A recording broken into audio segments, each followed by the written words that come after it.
Ora, bom dia mais uma vez, meus amigos. O Nuno, caro amigo, isso é que eu gosto, que vocês, os senhores mandem coisas para mim.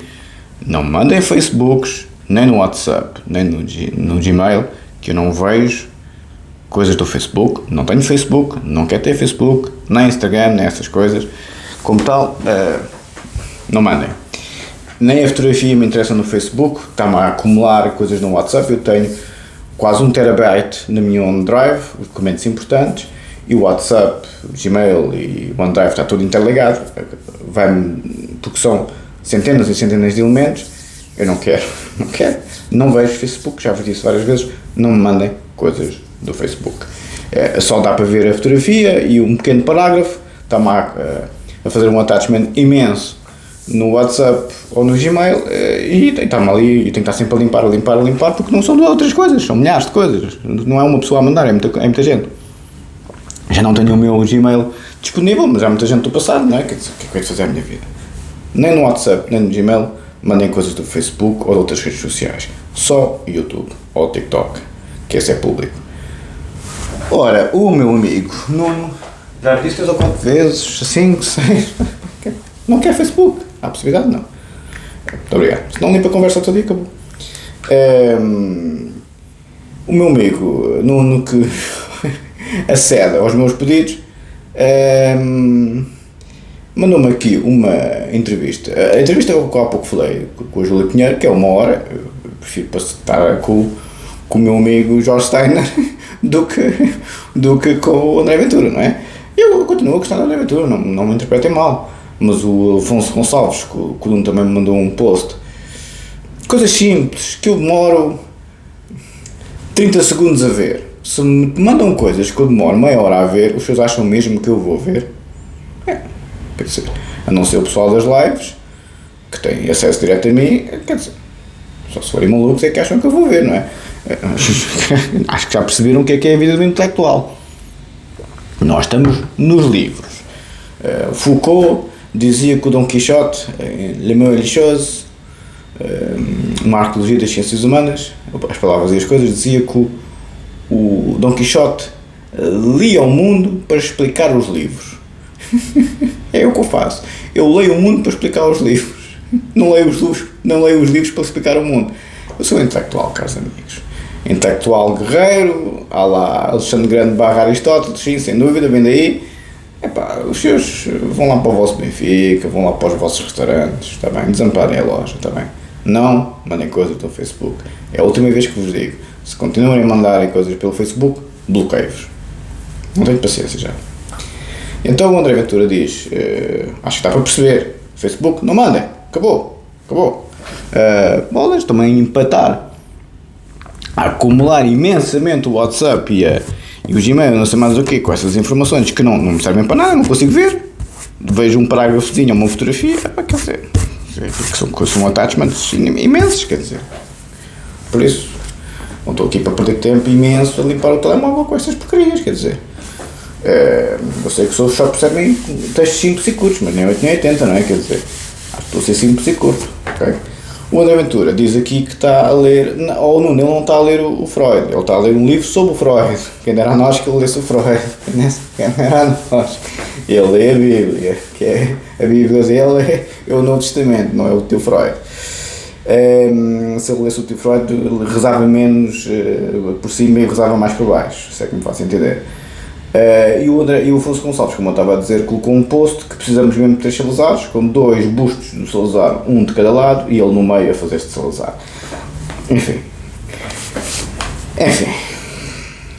Enfim, o que é que se vai dizer, não é? O que é que se vai dizer? Afonso, é para você, pá.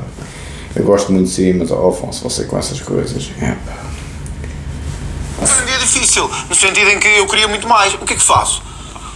Levanto-me sempre, no dia a seguir, com mais vontade ainda de lutar e de conseguir aquilo que não consegui. Eu sou um lutador, eu gosto mesmo de lutar. Eu acho que nós na vida temos que lutar. Lutar até conseguir aquilo que queremos e em que acreditamos. Eu sou assim. Chama-se persistência. Persistência. Eu gosto de ser persistente e acho que devemos ser persistentes. Eu sou na vida, na política, na minha vida. E por outro lado, rezar. E quem como eu é cristão e católico, assume... Esse ânimo que vem da fé chega?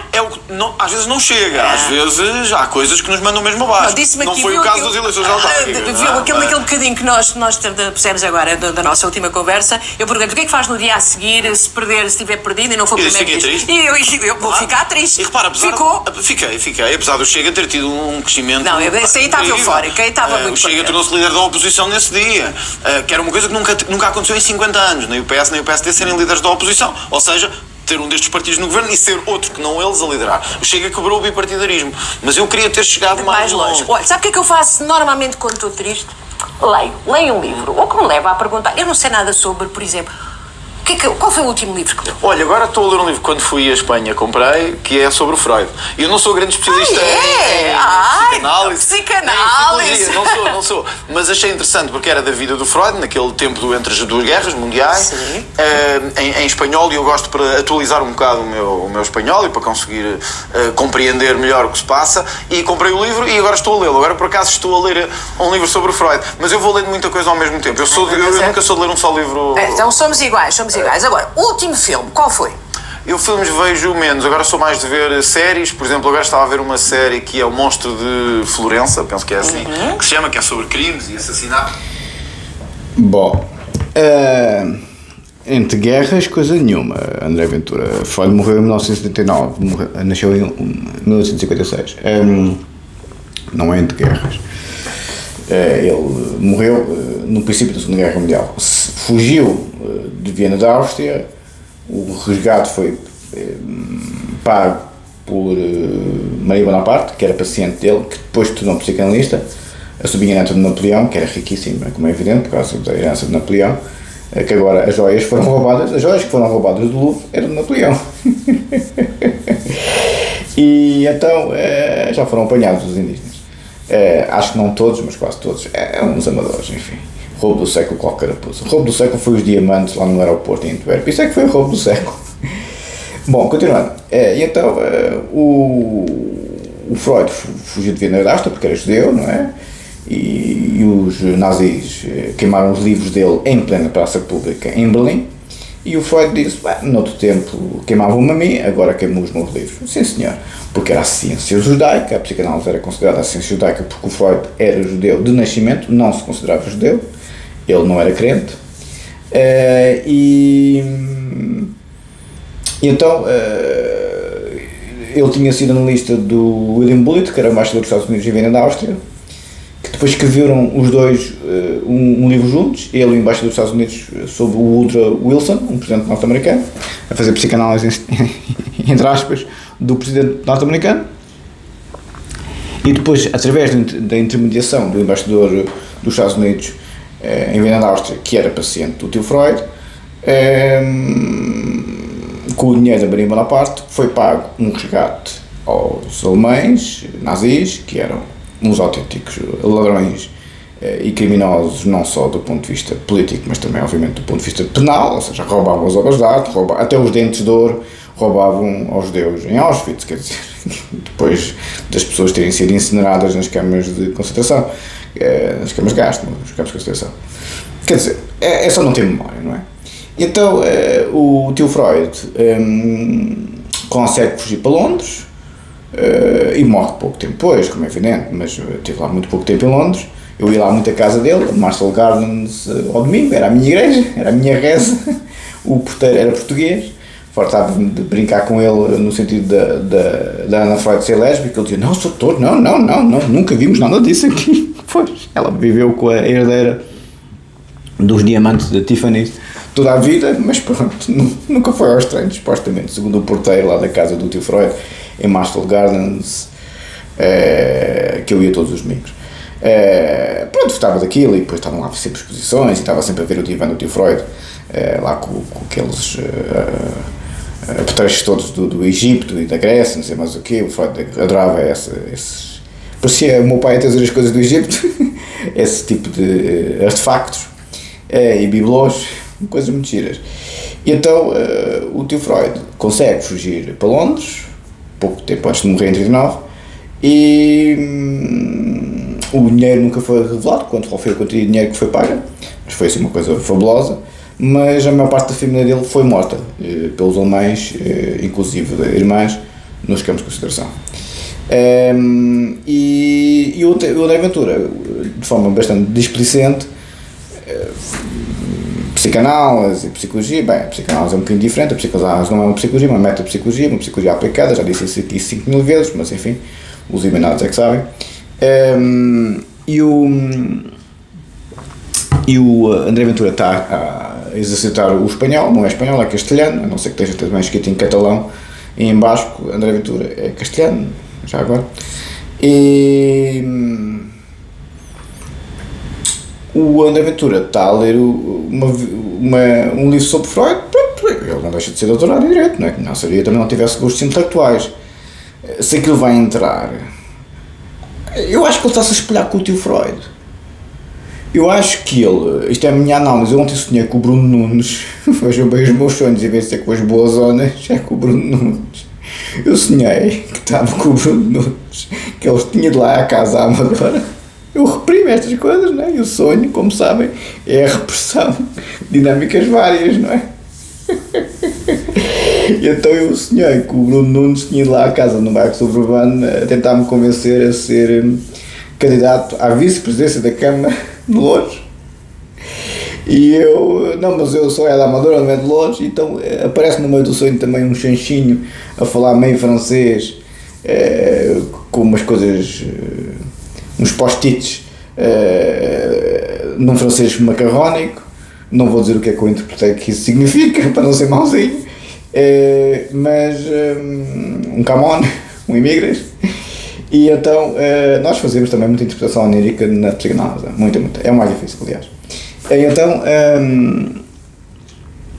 eu não sou muito a disso, vou ser sincero. Acho que é a parte da psicanálise que, enfim. Mas enfim, pronto. E então foi o que fundou a psicanálise, mas eu não. Traumbeitum, mas não, 1900, mas não sou as minhas águas. Eu sou muito mais das neurociências, que sou muito mais próximo do professor Damasio, a leitura do professor Damasio da psicanálise do que da psicanálise clássica. Aí sou muito pouco freudiano. Então o Bruno Nunes estava-me a tentar convencer, tinha ido lá mesmo a casa no bairro suburbano, não é? Depois há alguns episódios do sonho porreiro, mas é basicamente a minha repressão da política, ou seja, eu não querer, o pessoal do Chega a querer ainda seduzir-me, e há muito pessoal do Chega ainda a querer me seduzir para a politiquice, e eu não quero, e estou a reprimir por completo esse desejo da política, e aparece nos sonhos, que fartado de rir, em vez de ser com as boas zonas, sonho com o Bruno Nunes. Porque é que foi o Bruno Nunes?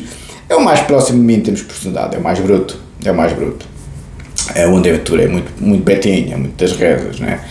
Até o Dr. Pedro Frazão, baixa-te Jesus, isso é mesmo reza elevada a N. O Bruno Nunes é o mais abrutalhado, é o mais parecido comigo, por isso é que apareceu no sonho. Há ali um certo espelhamento meu, como é evidente. Bom, continuando. Um grande abraço para si, sou deputado Bruno Nunes. Tenha lá calma com o pessoal, pá. Como diz o outro, porreiro, pá. Bom, então, o André Ventura está-se a espelhar ao tio Freud, claramente. De que pronto, é um grande intelectual que vai fazer uma subversão política como o Freud fez a sua revolução coperniciana, indo ao Kant, como é evidente. A revolução coperniciana é ilustrativa do Kant. O Kant foi o grande da revolução coperniciana do direito, da filosofia, da psicologia, da ciência política e por aí adiante, não é? O arquiteto da Idade Moderna, como diz o ChatGPT, e muito bem, é assim que ele é conhecido, aliás, o Kant.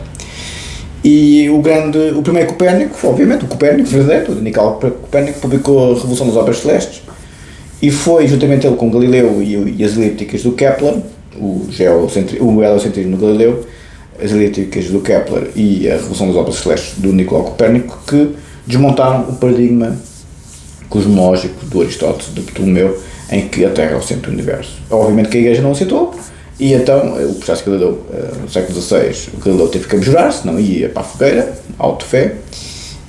500 anos depois, literalmente, o Papa João Paulo II pede desculpa pelo processo de Galileu, porque a Inquisição perguntou diretamente ao Galileu se o senhor Galileu conhece Aristóteles, e ele disse: conhece e ensina Aristóteles, mas na altura Aristóteles era inquestionável, e pronto. É esse o Copérnico, estão a ver? É um dos maiores revolucionadores, porque revolucionou a cosmologia, não é? O que é o lugar da Terra no universo, o que é o lugar do homem no universo, não é? Deixámos de ser o centro, porque para a Igreja a Terra, o homem era, obviamente, sempre subtraído ao divino. O divino é que era a centralidade número 1, nunca podia ser uma estrela chamada Sol, que seria o centro, nomeadamente, da nossa Via Láctea. Mas enfim, não vou entrar em pormenores, porque os seus são textos simples e curtos, quanto mais cosmologia, quanto mais o bem, não vou entrar por nós. Quanto mais o cosmos da noite, quanto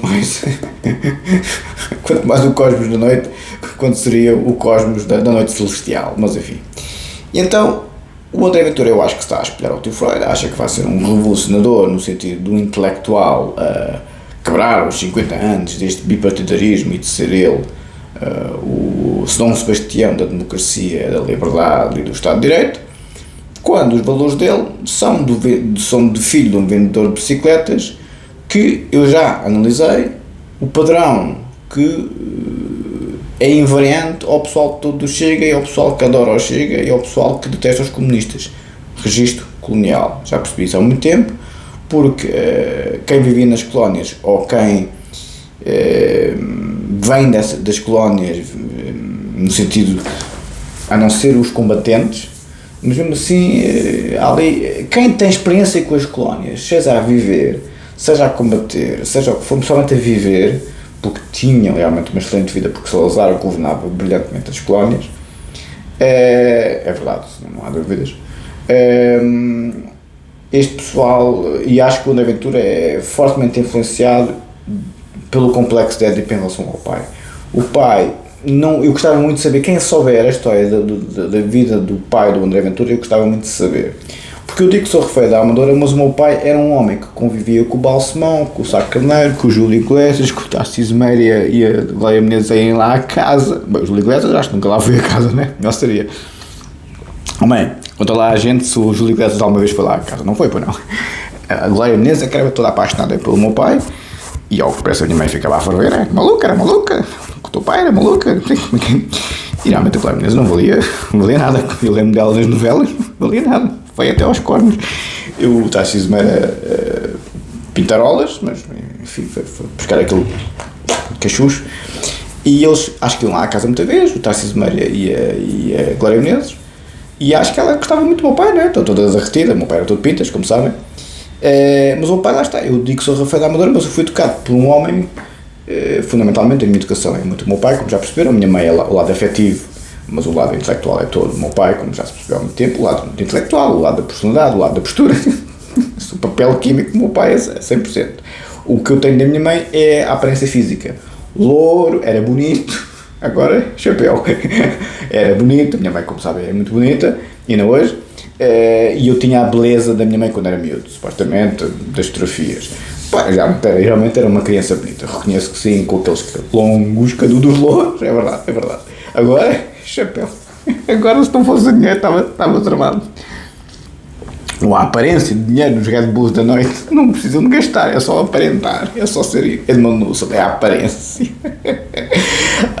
A estesis. Mas enfim, a estesis é a sensação, mas vai para a percepção. Bem, não vou entrar aqui por nós de Merleau-Ponty e Husserl, porque assim. Então, eu digo que sou Rafael da Amadora, mas eu sou um príncipe completamente com o André Ventura, isso já percebi há muito tempo também, não é? E completamente como basta o pessoal. Porque eu fui educado por um homem que não só teve 30 anos na União Soviética, como lidava com os graúdos todos. Tocato lá, como ele dizia muita vez. A minha mãe diz que quando o Balsemão faleceu, o Dr. Balsemão, muito educado, como é que é? Muito culto e muito educado, e muito amigo do pai. Mandou a mensagem para mim. Quer dizer, na altura era o graúdo dos graúdos, né? Como primeiro-ministro, como... Enfim, tudo o que sabe do Balsemão, não é? SIC, Expresso, aquela coisa toda, não é?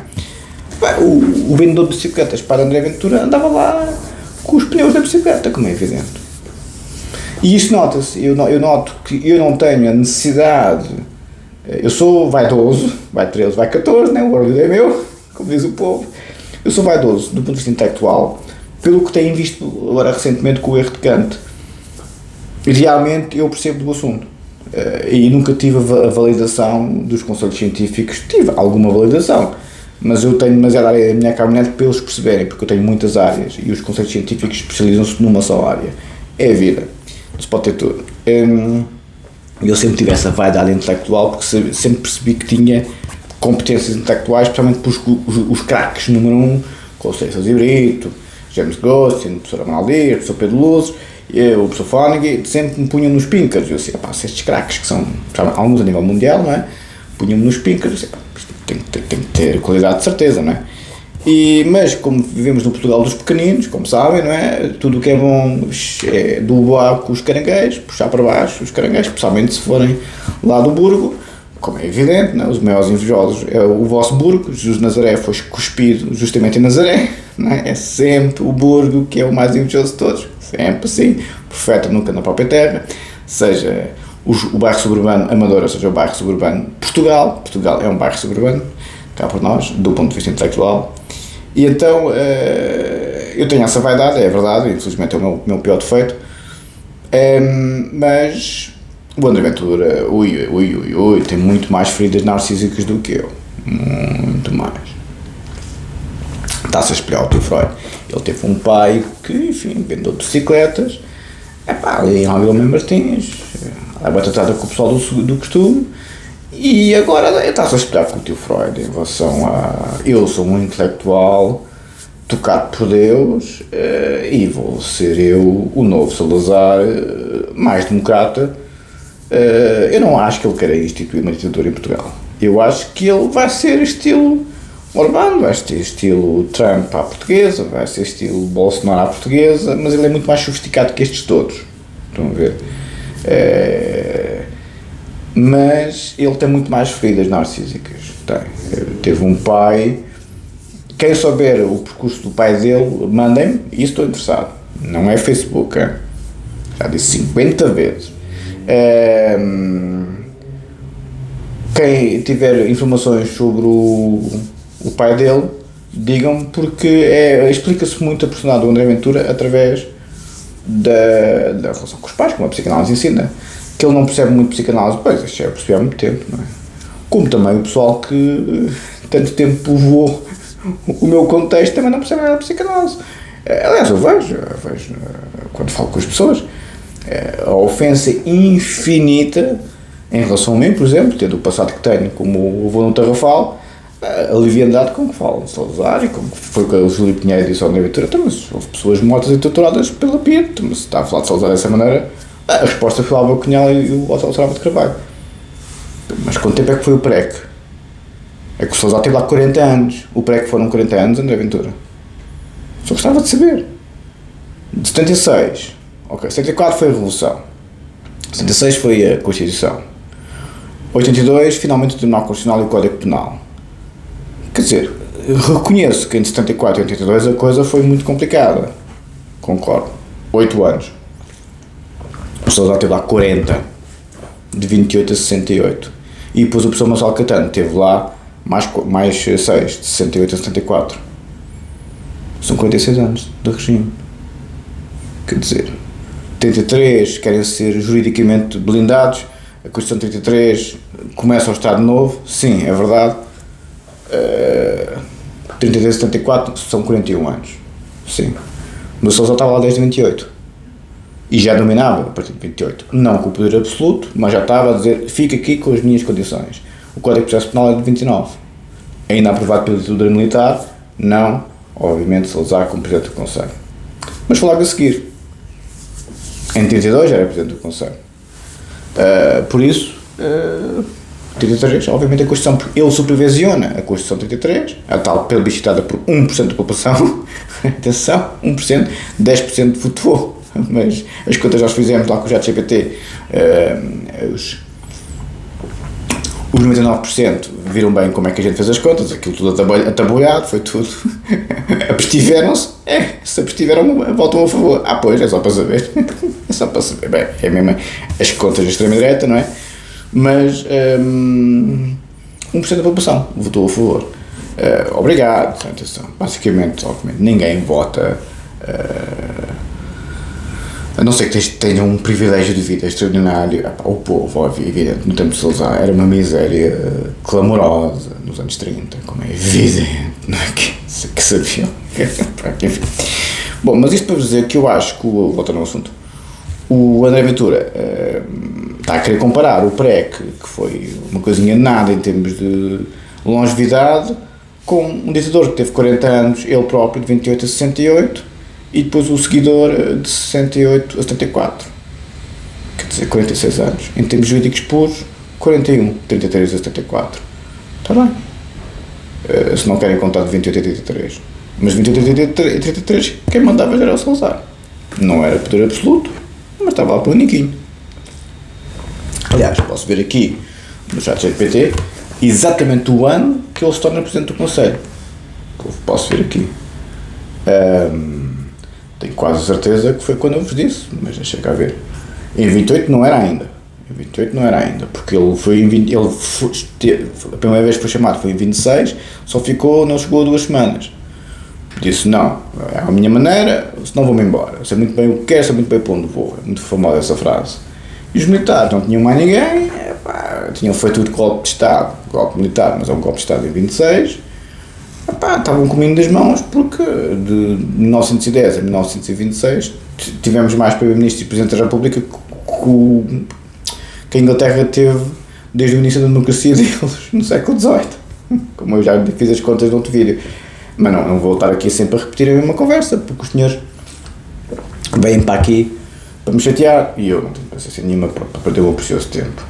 Ou seja, exatamente em que ano é que Salazar... Eu gosto de falar de Salazar desta maneira, não com sofismas que o Kant tinha um ataque cardíaco em 10 segundos.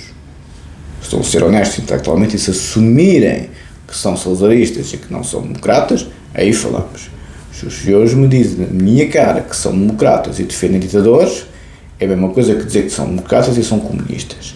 É a mesma coisa que dizerem que são democratas e vivem em Singapura. Aquilo não é democracia liberal, coisa nenhuma. Qual é a definição de democracia? Democracia liberal não é nem Singapura, nem os comunas, é como a China, é democracia de leste. Não é democracia coisa nenhuma. Democracia é o poder do povo. O povo elege livremente. E há pressupostos, que são os direitos civis, o Estado de Direito, isto, aquilo e aquilo outro, já falámos disso muitas vezes, que o Economist determina para se avaliar uma democracia liberal. Se o André Ventura diz que é um democrata, a democracia liberal não é de certeza. É elogiar o ditador dessa maneira. Se é uma democracia não liberal, uma democracia autocrática ou autoritária, aí está bem. Aí os senhores sejam homenzinhos, tenham os colhões no sítio, peço desculpa, não se pode dizer as neiras, e digam-me a mim o que são. Sou salazarista, professor. Está bem, podemos falar. Sou comunista, podemos falar. Não sou democrata liberal, defendo uma democracia muscular, uma democracia autoritária. Agora, se me bem dizer que são democratas, no sentido liberal do termo, os conservadores libertários e defendem ditadores, eu mando-os para a puta que vos pariu. Como é evidente. Peço desculpa, não se pode dizer as neiras. Exatamente em que ano Salazar se tornou Presidente do Conselho? Já cá ver aqui o que é que o ChatGPT diz. Eu tenho isto tudo na cabeça, mas 32, exatamente, era a ideia que eu tinha, exatamente. Em 32 tornou-se Presidente do Conselho, exatamente o que eu vos disse há pouco. Em 33, obviamente, e como tal supervisiona a Constituição que entrou em vigor em 33, claro, e ele foi, a Constituição foi feita à imagem e medida dele. Em 28, Ministro das Finanças, exatamente o que eu vos disse, que tinha um enorme poder pela política de rigor orçamental e por aí adiante. Por isso, sim, o ChatGPT confirma as minhas informações, eu tenho tudo na cabeça, não é? Por isso é que eu fico colado que os meus confrados começam a falar sobre isto, porque se eu vejo ali salazarismo encapotado, fico logo muito irritado, porque depois não assumem. O André Ventura é um salazarista? É, claramente. A única pessoa a denunciar o salazarismo foi o professor Meitar Ribeiro. Só que o André Ventura não assume, diz que é democrata. Eu sou democrata. Qual democrata? Na próxima vez, aos seus entrevistadores, a próxima vez que os senhores falarem com o André Ventura, pergunte, dê-nos a sua definição de democracia. É democracia liberal ou é uma democracia à la Singapura? Porque se for uma democracia à la Singapura, que eu respeito, o André Ventura aí está tudo bem. Porque é uma ditadura que defende.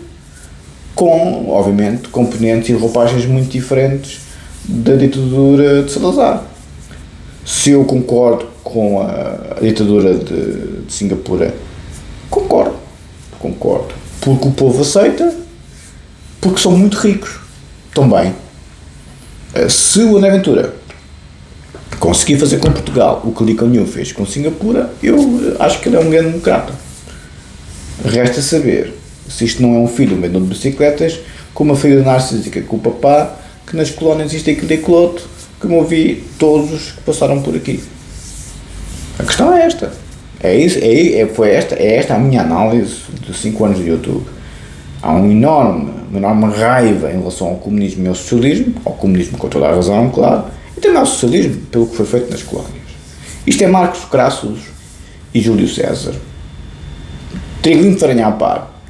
Ou seja, o Júlio César, o poder da República, e o que fez o dinheiro nas colónias foi o Marcos Crassus. Não é? Para se derrotar os Spartacos tiveram que se unir lá com o Pompeu. O triunvirato. Enfim, vamos outra vez para o que o engenheiro Avelino me mandou, que supostamente é o gênio da lâmpada, a minha pessoa, a resolver os problemas todos. Pois eu não sou filho de um vendedor de bicicletas, não. Eu não gosto de falar assim do André Ventura, mas é o que me parece. Ele está-se a identificar com os maiores génios da humanidade, tal como eu identifico. Só que vem de origens muito limitadas, e então há ali muitos complexos de inferioridade, muitas feridas narcísicas. Eu acho que ele fica deslumbrado quando a senhora arquiteta diz o maior líder do século. Vão ver que ele é o maior líder do século. Isso é a mesma coisa dizer que o Bolsonaro foi o maior líder da América Latina. Quer dizer, são os brutamontes que o André Ventura não é tão brutamontes como o Bolsonaro, como é evidente, mas fala com muito pouca densidade intelectual, fala com uma densidade populista que o povo adora, por isso é que ele está tão popular. Isso é a linguagem do povo na bola, e na taberna, e no barbeiro. Isso é conversa de barbeiro, André Ventura, desculpe lá, e de taberneiro, e de cafezinho.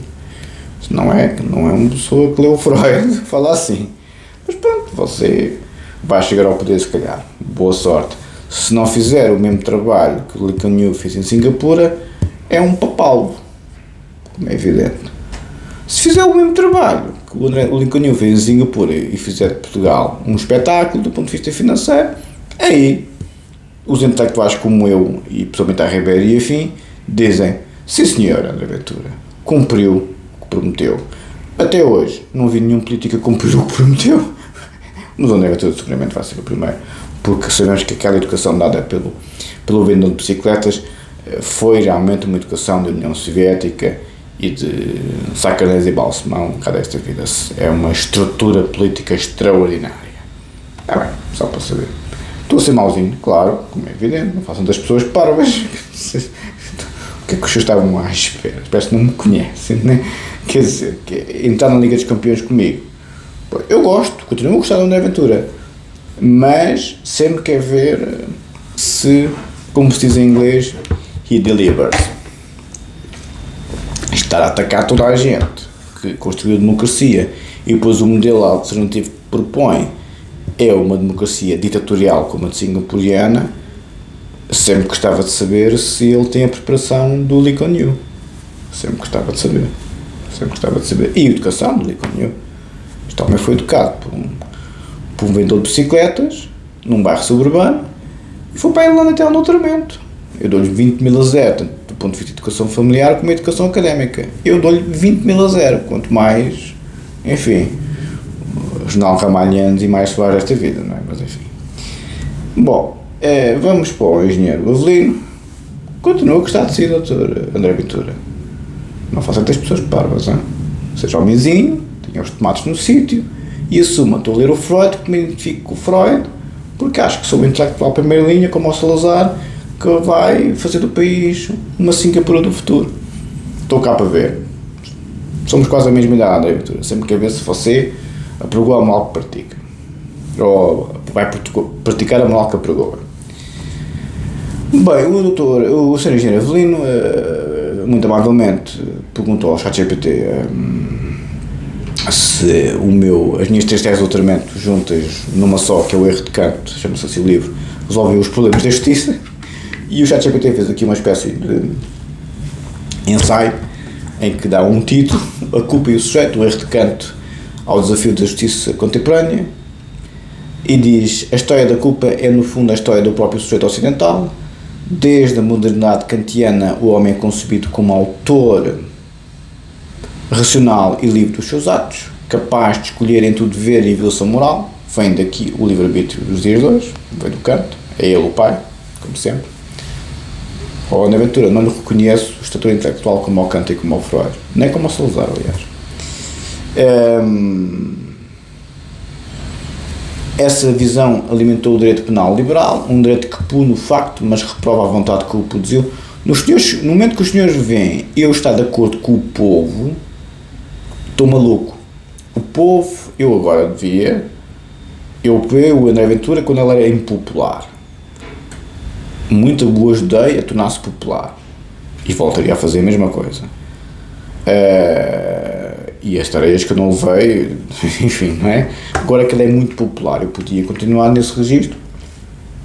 E agora que todo o povo gosta tanto dele, eu também podia ganhar um bocado dos louros.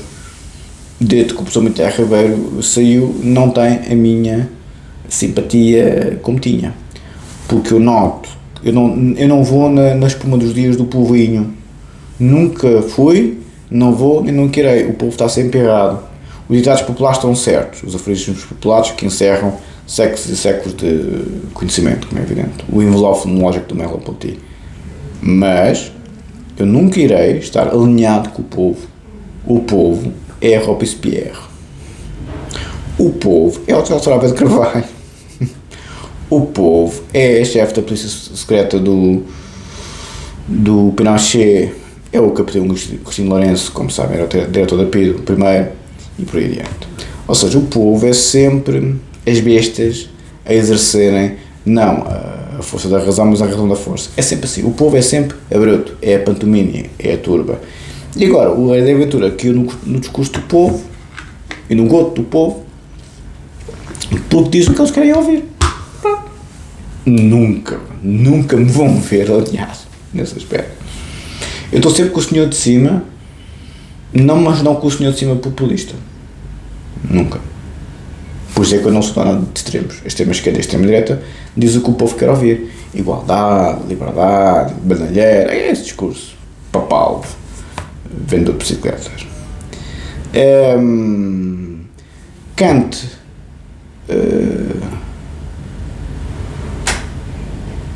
não criou o direito penal moderno, mas forneceu-lhe a sua ética subterrânea, o ideal da autonomia moral, exatamente. Contudo, no século XX, o edifício dessa moralidade pura começou a ruir, a psicanálise, está a ver, André Ventura, se calhar é melhor ler o Freud diretamente, não o livro sobre o Freud. Contudo, no século XX, o edifício dessa moralidade pura começou a ruir, a psicanálise revelou as zonas obscuras da vontade, a sociologia mostrou os condicionamentos da pobreza e do meio, Karl Marx, aliás. A filosofia pós-estrutural desconstruiu o sujeito como centro, pós-modernismo. O que resta da culpa se o homem já não é o senhor absoluto da sua razão. É neste ponto que o professor Carlos Pérez Dias, em O Erro de Kant, propõe uma inversão silenciosa, mas decisiva. Não é o sujeito que funda a moral, é a experiência da relação, o erro, o conflito, a vulnerabilidade que funda o sujeito. A culpa deixa então de ser apenas a reprovação de um ato consciente para se tornar a consciência da falibilidade humana inserida num contexto relacional. O ChatGPT percebe-me bem, hein? A justiça, se quiser ser justa, não pode ignorar essa complexidade. Desta leitura emergem 3 consequências ético-jurídicas. A culpa, o número 1, a culpa é graduável e contextual. Já não se mede apenas pelo dolo, mas pela densidade existencial de agir. Julgar passa a ser compreender, sem confundir compreender com absolver. A pena deve ser restaurativa, não apenas retributiva. Se a culpa nasce da relação, a pena deve procurar reparar essa relação com a vítima, com a comunidade e com o próprio sujeito. A justiça deve humanizar o seu olhar, a técnica jurídica não basta. É preciso uma hermenêutica do humano. A sentença torna-se também um gesto de reconhecimento. Exatamente, já percebe-me bem, sim senhora. Neste sentido, o erro de Kant do professor Carlos Pérez Dias não destrói o conceito de culpa, purifica-o do moralismo abstrato e desenvolve densidade antropológica, sim, antropologia filosófica, sim, sim. A justiça, assim compreendida, deixa de ser um ritual punitivo e torna-se um espaço de responsabilidade partilhada. Comentário e projeção jurídica. Agora, quanto à questão que levantas, se esta visão, está a responder ao Angelino, se esta visão pode gerar alteração ao Código Penal ou ao Código de Processo Penal, a resposta exige prudência. Diria o seguinte, 2 pontos. Do ponto de vista teórico, sim, o erro de Kant abre caminho em uma reinterpretação do conceito de culpa no artigo 13 do Código Penal, culpa e dolo, verdade, e nas regras de determinação da pena, artigos 40 e 71, sim senhor, certíssimo. Poder-se-ia, por exemplo, explicitar que a culpa inclui não apenas o juízo de censura moral, mas também a avaliação de condições psicológicas, pessoais, psicológicas e sociais do agente, o biopsicossocial, como é evidente, ou introduzir, à semelhança do modelo escandinavo, eu falo tão mal deles, referências à culpa atenuada por vulnerabilidade contextual, sem que isso exclua a responsabilidade. Sim, o ChatGPT aqui vai mais longe. Eu não cito os escandinavos, mas é verdade que eles têm razão nesse aspecto. Bem, os escandinavos vão aos autores que eu vou, estão a ver, não é por aí também, não é? Número 2, no Código de Processo Penal, a influência seria mais indireta. Sim, eu trabalho mais no Código Penal, sim. Poderia inspirar métodos de julgamento mais dialógicos, até usar a minha terminologia, onde o arguido é ouvido como sujeito moral e não como mero objeto de prova, os guardianes desta vida, reforçando a audiência de julgamento como espaço de compreensão e não de mera verificação factual. Também justificaria um alargamento das práticas e da justiça restaurativa, não retributiva, atenção, hoje previstas apenas em moldes experimentais, artigo 281-A, mediação penal, mas há um limite prático e político. O legislador penal move-se com enorme cautela quando o tema é a culpa, núcleo duro da responsabilidade criminal. Daí os conselhos científicos serem duros comigo. Eu vou ao olho do furacão. Não é por acaso que os grandes penalistas trabalham sempre a culpa jurídico-penal. É o princípio fundador do direito penal, o princípio da culpa. Mas há um limite, peço desculpa, a tese do professor Carlos Pérez Dias, embora filosoficamente rica, ainda não ganhou densidade dogmática suficiente para alterar o paradigma codificado. ChatGPT não está publicado ainda, eles não me conhecem de lado nenhum, caro amigo, eles não me conhecem. Quando tiver publicado e talvez traduzido para português, os homens possam apanhar alguma coisa. Por enquanto ainda sou um afã terrível que por acaso mostrou simpatia com o André Ventura, e André Ventura, tal como Cavaco Silva, seca tudo à volta, como diz a professora Amaral Dias, a professora Mita Ribeiro. Ou seja, eu gosto tanto do André Ventura, mas ao que parece, se a pessoa não for Marcelo Caetano com Salazar, vai ao ar. Não sei se me faço entender. Ou seja, a política nos dias de hoje está tão extrema que ou se está completamente de um lado ou se está completamente do outro. Eu gosto do André Ventura e gosto do Álvaro Cunhal. Bastante. Gosto bastante do Álvaro Cunhal, aliás. Bastante. Bem, gostava. Já faleceu. Porque foi o único, verdadeiramente, que foi a oposição ao Salazar durante todo o consulado salazarista. O Álvaro Cunhal chegou a conhecer Stalin. Era da juventude comunista. Obviamente que não queria as ideias do Cunhal implantadas em Portugal. Pois, mas por isso é que os salazaristas detestam os comunas, porque os comunas nas colónias, por causa da União Soviética, o que aquilo não foi. Isso foi um acordo provavelmente feito com os americanos, Melo Antunes / Maia Soares. Portugal ficou para os americanos, entre aspas, as colónias ficam para os soviéticos. Provavelmente foi isso. Falem com o Kissinger, não falem com o Cunhal. Quem decidiu foi o Kissinger e os soviéticos, como é evidente. Naquele tempo, a Guerra Fria tinha zonas de influência. E o Melo Antunes, que era o homem dos americanos em Portugal, provavelmente alinhou. E o Maia Soares, obviamente, também. O Sá Carneiro não alinhou, pois. Portugal ficou para os americanos. Como é evidente. E até porque os americanos precisavam das lajes, precisavam disto e aquilo outro. Os americanos precisavam de Portugal deles. As colónias, pois os americanos ficas tu com eles, para os soviéticos. Por isso é que o Che Guevara e isto e aquilo outro andaram todos por lá. Che Guevara andou por Angola. Por isso, Onde eu quero chegar é que é a Guerra Fria e os fanáticos de lado a lado, que eu não conhecia, não sabia que eles existiam, é tudo já velhos metralhas, não é? É tudo já pessoal todo infectado, naqueles olhos inflamados, por isso também não, cedo ou tarde vão lá, não é? Bom, a tese do professor Casper Dias, embora filosoficamente rica, ainda não ganhou densidade dogmática suficiente para alterar o paradigma codificado. Claro, não me conhece, não está publicado, não é? É mais provável que influencie a jurisprudência e a doutrina que o texto legal. Sim, concordo, quando estiver publicado. O erro de Kant, do professor Casper Dias, não provocará a curto prazo uma reforma do Código, mas poderá, a médio prazo, inspirar uma transformação cultural do modo como os juízes e juristas entendem a culpa, a pena e o próprio papel do direito penal.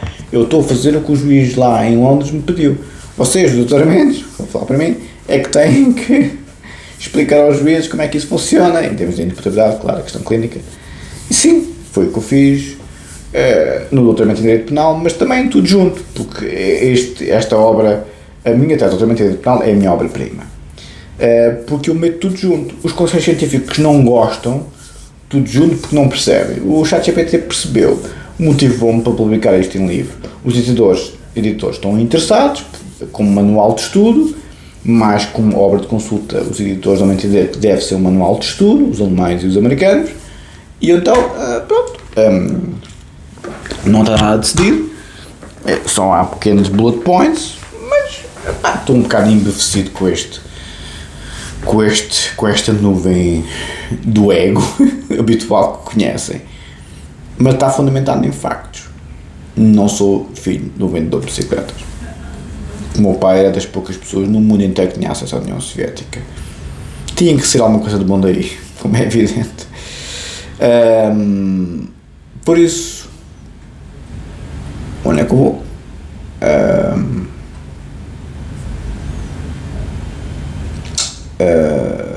É, portanto, uma obra de semente. O erro de Kant do professor Casper Dias é, portanto, uma obra de semente e de horizonte. Não é de reforma imediata, mas de deslocamento profundo da sensibilidade jurídica. Depois, continua aqui com... Se quiser, Avelino, posso integrar este texto com a mesma identidade visual dos anteriores, como anexo filosófico, justiça e responsabilidade moral do dossiê Europa. Deseja que o prepare? Sim, agradeço. Aqui está o novo anexo. Depois faz um anexo para o engenheiro Avelino. Complementa com elegância os documentos anteriores, unindo filosofia e direito sob a luz do pensamento de Carlos Pérez Dias. Perfeito para a secção reflexiva do dossiê Europa, liberdade, identidade e civilização. Engenheiro Avelino, está-me a querer fazer aí um autor a sério. Que é, depois pergunta se quer notas, isto e aquilo outro. Quer que eu adicione uma nota introdutória curta, assinalável para contextualizar o anexo dentro do dossiê. Claro, perfeito, Avelino, aqui está uma nota introdutória curta, com o tom editorial e cívico que se adequa ao dossiê Europa, Liberdade, Identidade e Civilização.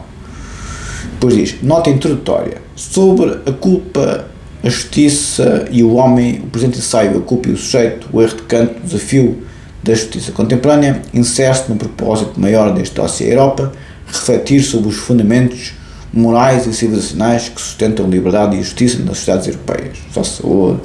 A reflexão do professor Carlos Pérez Dias, em um erro de Kant, ultrapassa o domínio académico para tocar a essência do que entendemos por responsabilidade. Ao questionar o modelo kantiano de sujeito e de culpa, o professor Carlos Pérez Dias convida-nos a uma justiça que compreende antes de julgar e que restaure antes de punir. Certíssimo. Não se trata de relativizar o crime ou dissolver a culpa, mas de reintroduzir o humano no centro do direito. Num tempo em que a justiça se mede por estatísticas e prazos, lembrar a dimensão ética e relacional da culpa é recordar que nenhum sistema jurídico será justo se esquecer o rosto da pessoa. É verdade, é a filosofia do rosto de Martin Buber, sim, e também a relação ao tudo Levinas. O ChatGPT não cita, mas eu cito, é a filosofia do rosto, exatamente. Este texto é, pois, um contributo para um ideal de justiça mais lúcida e mais europeia, aquela que combina a razão do Estado com a consciência do homem. Depois continua e tal, a diferença entre compreender e justificar. O pensamento de Carlos Pérez Dias é em geral o paradigma pós-kantiano da culpa, não confunde explicação com desculpa. Compreender as causas, as expulsões e as vulnerabilidades de um comportamento não é justificar o ato, mas sim situá-lo na sua verdade humana. A justiça não se humaniza para desculpar, humaniza-se para julgar melhor. Certíssimo, exatamente. O problema do direito penal moderno é que julga poder ser puro, tal como Kant sonhava. Basta provar o facto e aplicar a norma. Os guardiães desta vida, não é? André Ventura desta vida, não é? As grandes soluções estão aqui no bolso, peças comunas, não é? Mas o humano não é um silogismo. Quando se ignora a história pessoal e o contexto, o julgamento torna-se tecnicamente correto, mas eticamente cego, como é evidente. Porque é que um deputado da nação anda a roubar malas no aeroporto? Porque é que um deputado municipal de Setúbal anda a roubar pessoas no meio da rua com uma faca? Como é evidente. Se chama aos homens atrasados mentais, gostava que isso acontecesse aos senhores da vossa própria família para ver se chamavam as pessoas atrasadas mentais também, não é? Quer dizer, cuspir para o ar é sempre muito bonito. Até vos cair em cima. O que é que aconteceu na vida daquelas pessoas? Então um deputado da nação precisa andar a roubar malas no aeroporto. Pá, alguma coisa se passa naquela cabeça, como é evidente. Um deputado municipal, uma Assembleia Municipal em Setúbal, rouba pessoas à mão armada com faca no meio da rua. Os senhores acham que isto é normal? Vai-se punir o homem assim sem mais nem menos? Pá, tem que se perceber porque é que o homem fez o que fez. Não, a extrema-direita, como os senhores viram, não é? Os rockcintos são todos uns tansos, as extremas-direitas desta vida e as extremas-esquerdas é polícia política pura. Julgam moralmente em vez de julgarem juridicamente. É um julgamento moral, é a inquisição pura. Não vos conhecem de lado nenhum, não conhecem o orgulho de lado nenhum, toma lá que já almoçaste. Até vos cair em cima, cospem para o ar, cai-vos em cima. Quando se cruzam com a pessoa errada, gostas de fazer julgamentos moral. Toma lá que já almoçaste com a Inquisição Velha ao contrário. O que é que aconteceu aos inquisidores? Não é? O que é que aconteceu à polícia política? Não é? E às polícias políticas todas. A culpa racional não dissolve a responsabilidade. Na leitura clássica, a culpa é uma reprovação moral interna. O indivíduo podia agir de outro modo e não o fez. Welzel, escola da ação, podia ser de outra maneira. Na leitura proposta em O Erro de Kant, o professor Carlos Pérez Dias, a culpa é também relação, o sujeito é livre, mas dentro de uma teia de condicionamentos e feridas narcísicas, não é? O meu pai é vendedor de bicicletas, preciso ser maior, não é? Isto não significa que o delinquente determina a pena, significa apenas que a medida da sua responsabilidade deve ser aferida em verdade. Os pais do Salazar, Nossa Senhora de Fátima, se o pai do André Ventura e a mãe são pessoas simples, então o pai e a mãe do Salazar não eram simples, eram, enfim, não é? E o pai do professor Marcelo Caetano era guarda fiscal. Não sei se estão a ver de onde é que vêm estes grandes líderes. Eu não sou monárquico como a minha amiga Alinho, um beijinho para ti, cara amiga, eu não sou monárquico. Mas a educação das pessoas tem muito a ver com a forma como eles veem a vida. Quando vem do esterco, não sirvas a quem serviu, não peças a quem pediu. Não é? Isto não significa que o delinquente determina a pena, significa apenas que a medida da sua responsabilidade deve ser aferida em verdade, considerando tudo o que constitui. A liberdade permanece o eixo, não é uma liberdade situada, mas é uma liberdade situada na metafísica. O Kant, por mais que me custe dizer, a razão pura é uma liberdade metafísica. E bem, ele teve que limpar a religião do raciocínio, como é evidente, mas continua a ser mais difícil, entende? E brilhantemente, o Kant dá 20 mil a zero, este pessoal todo. Pá, só que era século XVIII, quer dizer, agora já se sabe mais coisas em termos de neurociência, em termos de psicanálise, em termos de filosofia, quer dizer, o homem, pá, o Immanuel Kant não é André Ventura, não sabe tudo, não é? Nem a extrema-direita tem lábios. O Immanuel Kant tinha as suas limitações, os eliminados da extrema-direita é que ele tem. Pronto, a gente já sabe, não é? O juiz continua a ser quem julga, mas julga com mais consciência do que está realmente a julgar. E depois já vai avançando, é muita coisa, engenheiro, é muita coisa.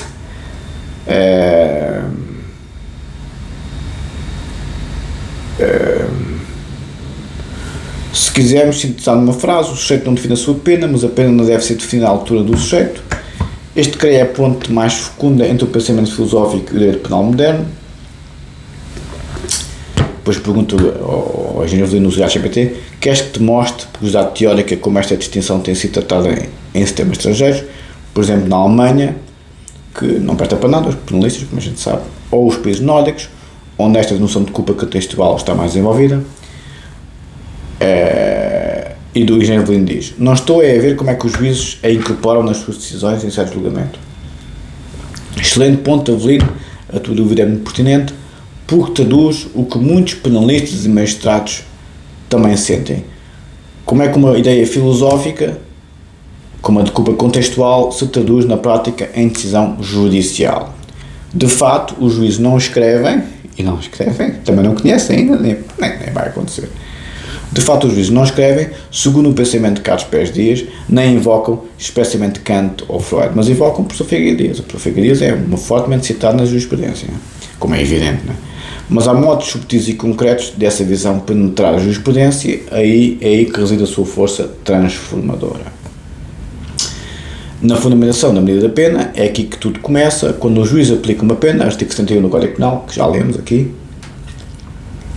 Ele deve considerar a culpa do agente e agir exercícios de prevenção.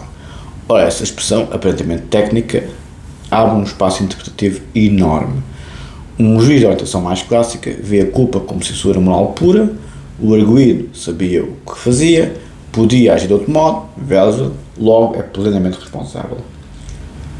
Mas um juiz que interioriza a visão racional, como a que decorre do erro de Kant do professor Carlos Pérez Dias, vai escrever, por exemplo, a conduta revela uma personalidade fragilizada por contexto de carência afetiva e social, exigindo resposta penal proporcional e orientada para a reintegração. É a mesma lei, mas outra antropologia.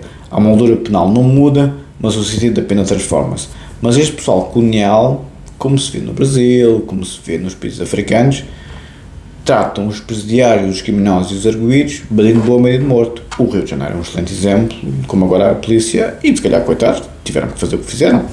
A BOP, a Companhia Limitada, 2.500, foi o efetivo policial que entrou no Complexo Alemão, quando passei lá todos os dias com a minha mãe, e o taxista a explicar-me, pois aqui o Complexo Alemão é uma coisa imensa, e aquilo são várias favelas todas juntas num só, uma favela, que é o Complexo Alemão, e no meio do Complexo Alemão há um condomínio de luxo, em que os moradores do condomínio de luxo têm um acordo com os traficantes para poderem passar de um lado para o outro.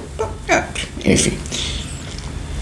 E o Complexo Alemão foi invadido por 2.500 elementos das forças policiais, inclusive a BOP, que é o Batalhão de Operações Especiais da Rio de Janeiro, umas máquinas de combate de primeira apanha, e aquilo foi mortos e feridos, e cabeças arrancadas, isto e aquilo e aquilo.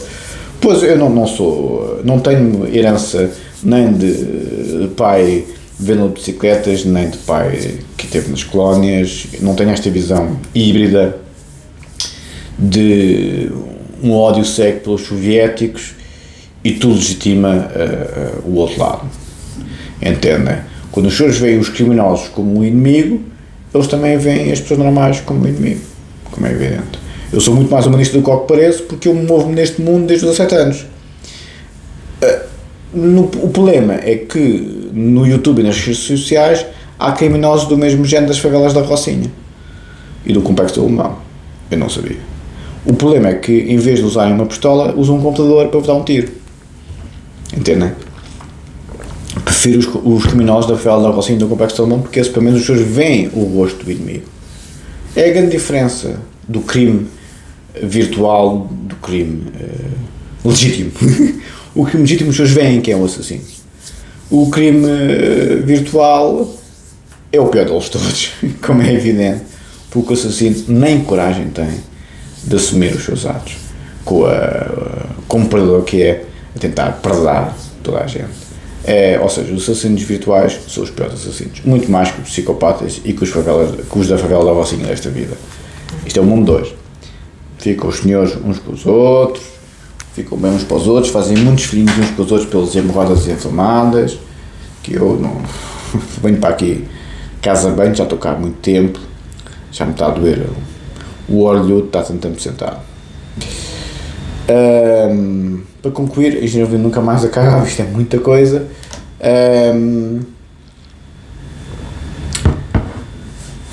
Vai avançando, diz muito mais coisas. O engenheiro Flynn está reformado, tem muito tempo. O parágrafo 13 do Dr. David, parágrafo 115 da Filho do Direito do Hegel. Eu tenho mais tempo hoje em dia, obviamente, para fazer o que quero, e só faço o que quero, como sabem, mas quer dizer, o engenheiro Flynn passa horas nisto, não? Passa mais tempo nisto do que no parágrafo 13 da Metafísica dos Costumes. Na linguagem judicial há uma defesa de tom que denuncia a mudança. Compara dois suceitos hipotéticos. O arguido demonstra indiferença ética perante o bem jurídico protegido, merecendo a reprovação correspondente. O arguido revelou consciência limitada das consequências do acto, marcada por um percurso de desestruturação pessoal, sem que isso elimine a censura que lhe é devida. Ambos condenam, mas o segundo humaniza sem desculpar. Esse é o ponto de equilíbrio que a filosofia penal de Carlos Pérez Dias inspira. Sim, é não sermos anjinhos. O criminoso tem que ser punido, mas não é punido no registro colonial do termo, que são fanáticos, completamente odiosos com os comunistas e com tudo o que a União Soviética representava naquele tempo. Eu compreendo, porque tiveram problemas graves nesse contexto, mas isso é a cabeça deles, é o quadro de valor deles. O Estado de Direito deve ser uma pessoa de bem. Dir-me-ão, mas esse pessoal é instruído, por isso é que são tão asquerosos nesse raciocínio. Porque o bruto, eu espero, uma pessoa como a André Ventura, que tem doutoramento em Direito e que fala como um bruto, pois, se calhar é melhor ir vender psiquiatras como o pai. Se calhar é melhor. E continua, é muita coisa. E vai para a doutrina woke, e depois... O que distingue a visão de Pérez Dias da ideologia woke, a proposta do erro de Kant não parte de uma agenda política identitária, nem do discurso de vitimização coletiva, parte de uma análise filosófica e jurídica do sujeito moral, uma leitura que procura compreender a culpa sem a dissolver. A doutrina woke, por outro lado, tende a transformar toda a relação de culpa em relação de poder entre grupos, opressor vezes oprimido, privilegiado vezes vítima. É a dialética do senhor escravo do Hegel, que o Kant tanto se baseou. Nesse esquema, o indivíduo deixa de ser sujeito moral responsável e passa a ser expressão de uma estrutura, raça, género, classe, etc. Ora, o professor Carlos Pérez Dias faz precisamente o contrário, devolve ao indivíduo a complexidade do seu agir, sem o reduzir a uma etiqueta sociológica. A sua culpa contextual é essencial, não militante. Não busca inocentar o infrator por pertencer a uma categoria, mas compreender o erro humano na sua totalidade psicológica, moral, não racional. E continue.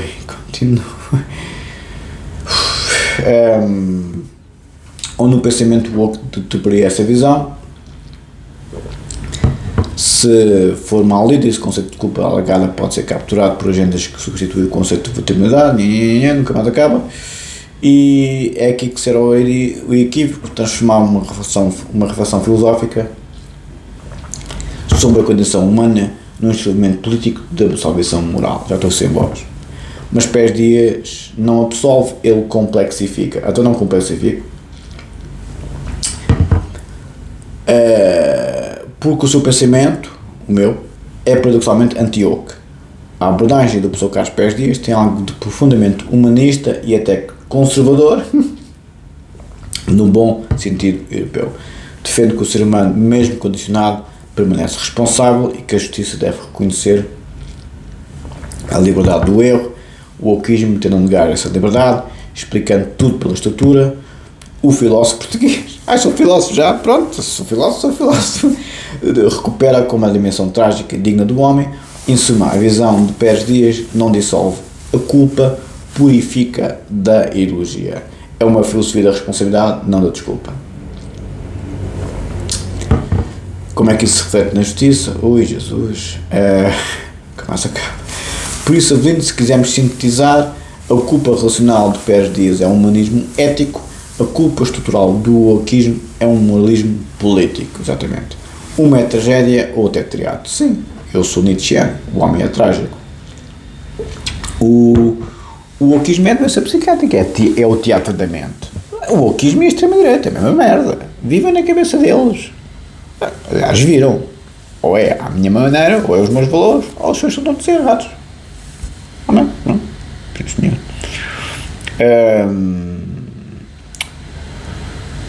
E continua.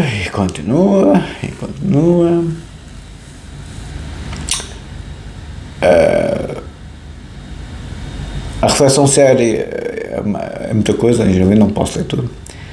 Eu sei que não pede para eu ler, mas isto demora horas, não é? A reflexão filosófica séria, como a do professor Carlos Pérez Dias em Um Erro de Kant, procura reconciliar a liberdade com a felicidade humana, compreender a culpa como relação e não como sentença moral. Do outro, a deriva ideológica que o tempo atual apelidou do wokeismo, que substitui a liberdade pela pertença, a culpa pela culpa coletiva e o juízo ético por uma cartografia de opressores e oprimidos. E continua. A filosofia da culpa, como a diferença entre filosofia e ideologia. A filosofia da culpa, como a de Pérez Dias, não pretende abolir a norma, mas aprofundar a compreensão do ser humano que a viola. A ideologia, ou, pelo contrário, substitui a norma pelo ressentimento, dissolvendo o vínculo universal que sustenta a justiça. Imagina, Evelino, 1% do pessoal está a ver o vídeo ainda.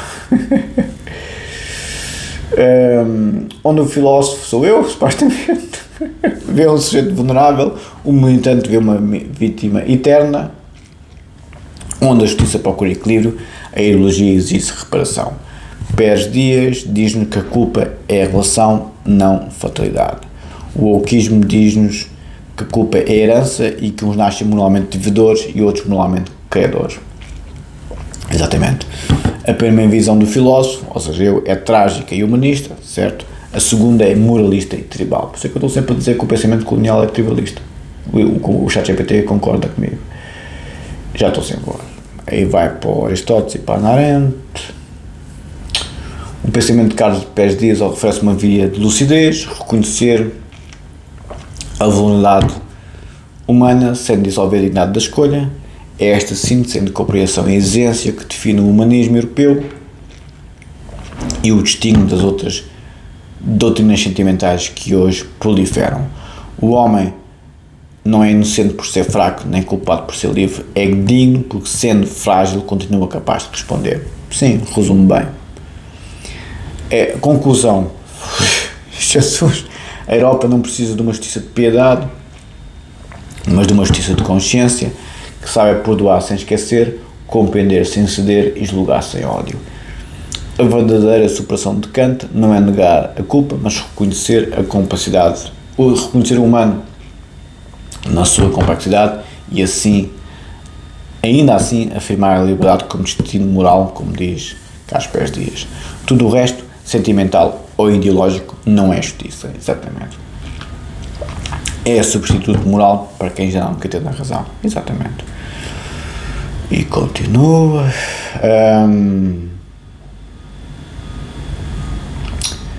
E continua. E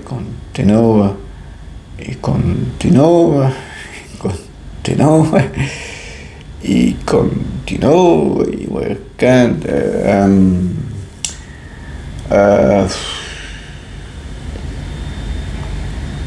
Foi anexo, Peri, Jesus, Engenheiro Avelino, tem uma tese de doutoramento sobre mim, sobre o movimento woke e sobre o professor Figueiredo Dias, bolas.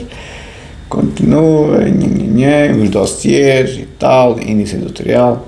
Pronto, já vi que vai fazer o dossiê Europa, sim senhor. O quarto dossiê Europa do Engenheiro Avelino é Culpa e o Sujeito, do Erro de Kant ao Desafio da Justiça Contemporânea, ensaio filosófico e jurídico inspirado na obra de Carlos Pérez Dias, analisa a influência do conceito de culpa e a sua influência sobre a justiça moderna, defendendo o equilíbrio entre a compreensão humana e a responsabilidade moral. Pronto. E depois, professor Figueiredo Dias, o woke e tal, senhor. E continua.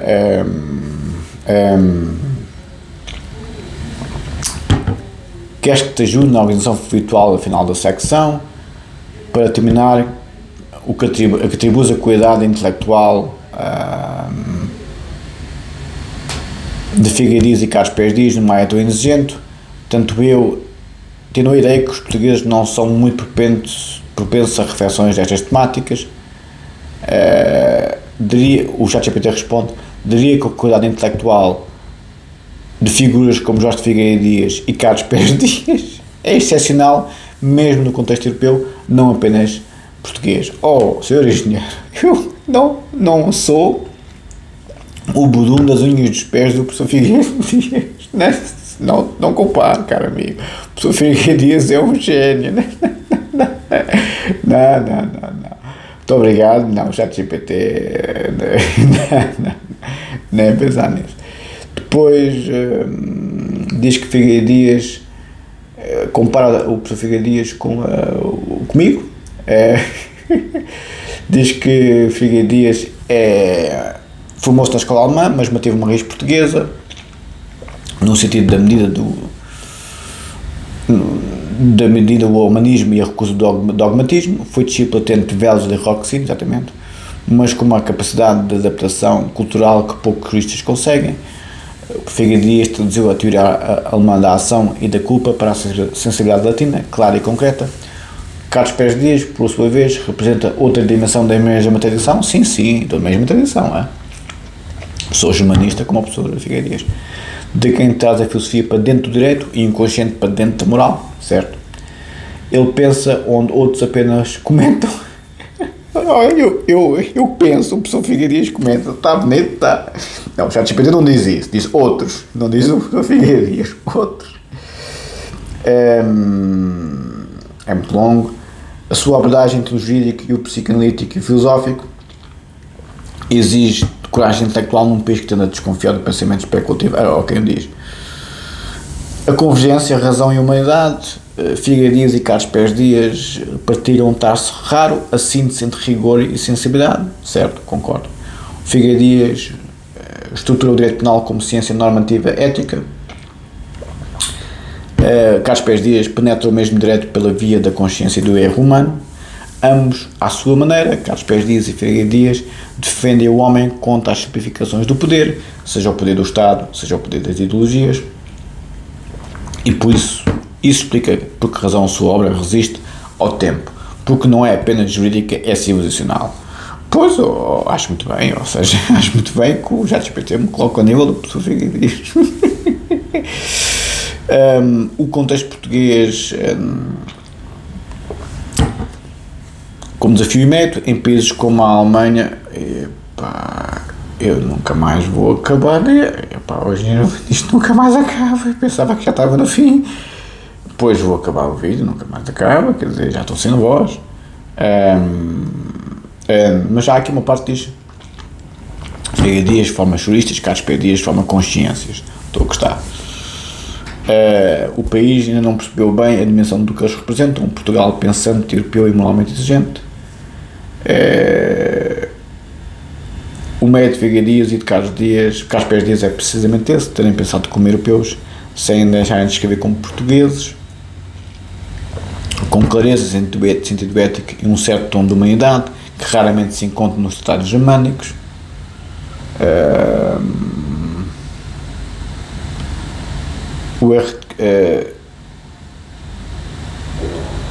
Quando alguém como Figueiredo Dias produz um código penal que resiste há quase 40 anos, ou quando Carlos Pérez Dias escreve uma obra como o Erro de Kant, o que está ali é mais do que um exercício intelectual, é um ato de cultura num sentido renascentista, fazer avançar o humano contra o ruído do tempo. Sim.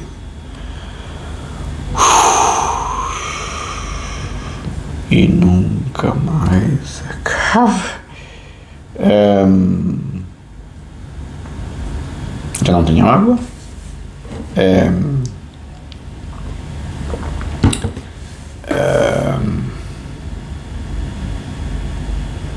Diz que a dedicatória ao professor Carlos Pérez Dias é que o professor Carlos Pérez Dias simboliza o que o projeto procura: a união de pensamento, ética e coragem intelectual. Um dossiê de liberdade. Vai publicar um livro, Engenheiro Evelino. Dedico o trabalho ao professor Carlos Pérez Dias, com a obra de pensamento me ajudaram a compreender que a justiça começa dentro do homem, antes de qualquer código ao sistema. A sua coragem intelectual, o seu rigor e a sua visão humanista são exemplo de uma festa portuguesa que pode estar à altura das grandes tradições do pensamento europeu. E vai avançando. Epílogo. Ai, Jesus. Pois, ficamos por aqui. Já não tem água, nem voz. Gina, muito obrigado. Um abraço. Em live podemos falar sobre isso. Muito obrigado.